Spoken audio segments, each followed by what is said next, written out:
Two siblings are sitting after their father's funeral. One remembers his final words as, "Take care of your sister." The other is certain he said something different. Today, there is no final recording to settle it. They are comparing two reconstructions made by two grieving brains after years of family history. Now imagine that one of them says, "Let's open the memory." Not a brain file, not a perfect video of the room. A reconstruction built from photographs, messages, audio, location, later reflections, and perhaps signals associated with attention and emotion. That technology does not exist today, but it does not need to extract a complete memory hidden in the brain. Human remembering is not a camera recording. It is already constructive. The first transition may be much more ordinary. Our phones already preserve fragments, messages, routes, faces, purchases, heart rates, and the people beside us. A future system could connect those fragments and ask a question that feels personal. When did I first meet this person? At first, the answer is boring. A photograph, two messages, a calendar event. Then the questions become harder. Why did I stop trusting him? The system traces canceled plans, changes in tone, and what you wrote at the time. It may show that the explanation you tell yourself now is not the explanation you gave then. Then it becomes intimate. Show me the last year of my marriage from my partner's perspective. That would not transfer anyone's subjective experience. It could combine several people's records into a jointly generated reconstruction of an event. Shared, not transferred. That difference matters because a reconstruction can become an object of argument. Who owns a wedding memory assembled from the couple's phones, the guests' images, a photographer's footage, and a company that processed every angle?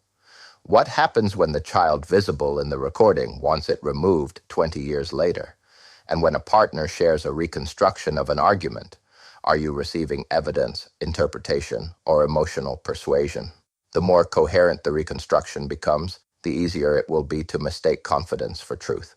It may stabilize a face you barely saw, fill missing audio, and infer what happened outside your field of view. Those additions may be useful. They may also make a fragmented event feel falsely complete. A badly remembered childhood scene is uncertain. A generated reconstruction can arrive with cinematic confidence. That is why provenance must be part of the experience, not a legal footnote. Every view should show what was directly recorded, what was supplied by another person, what was inferred, what was generated later, and what was modified. Without those layers, a future memory system becomes difficult to distinguish from a persuasive simulation. There is a cost, even when the reconstruction is accurate. Forgetting is not merely failure. It lets pain lose detail. It lets relationships change. It lets an old version of you stop controlling the current one. A life made permanently searchable could turn every cruel sentence, embarrassing phase, and failed relationship into durable evidence. We often say we want perfect memory. We have not seriously considered what perfect recall would do to forgiveness. So the first shared memory will probably not be copied from one brain to another. It will be assembled from the trace of a life, then treated as something other people can inspect, challenge, own, edit, and possibly use against you. The question is not whether a machine can open your memory. It is whether you can still tell where evidence ends and someone else's story begins. I'm John, and this is Simple Speculations. If you're enjoying these grounded explorations of the future, subscribe to Simple Speculations. This channel is for you if you want to think seriously about how technology could change memory, privacy, relationships, work, and everyday life. There is much more to explore.